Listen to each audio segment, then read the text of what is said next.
Michée chapitre 5.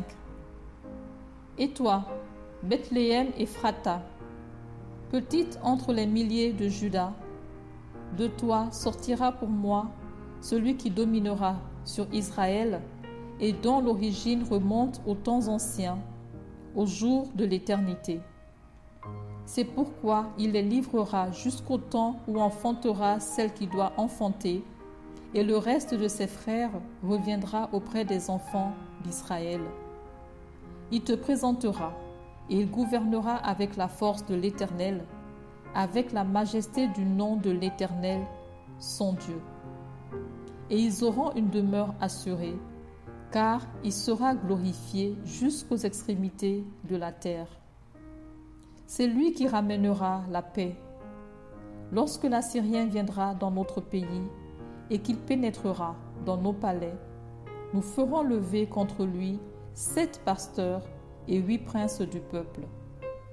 Ils feront avec l'épée leur pâture du pays d'Assyrie et du pays de Nimrod au-dedans de ses portes. Il nous délivrera ainsi de l'Assyrien lorsqu'il viendra dans notre pays et qu'il pénétrera sur notre territoire. Le reste de Jacob sera au milieu des peuples nombreux comme une rosée qui vient de l'Éternel, comme des gouttes d'eau sur l'herbe. Elles ne comptent pas sur l'homme, elles ne dépendent pas des enfants des hommes.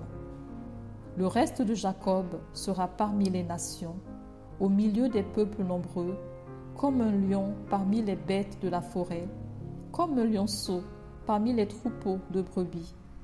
Lorsqu'il passe, il foule et déchire, et personne ne délivre. Que ta main se lève sur tes adversaires et que tous tes ennemis soient exterminés. En ce jour-là, dit l'Éternel, j'exterminerai du milieu de toi tes chevaux et je détruirai tes chars. J'exterminerai les villes de ton pays et je renverserai toutes tes forteresses. J'exterminerai de ta main les enchantements et tu n'auras plus de magicien. J'exterminerai du milieu de toi tes idoles et tes statues, et tu ne te prosterneras plus devant l'ouvrage de ta main. J'exterminerai du milieu de toi tes idoles d'Astarté, et je détruirai tes villes.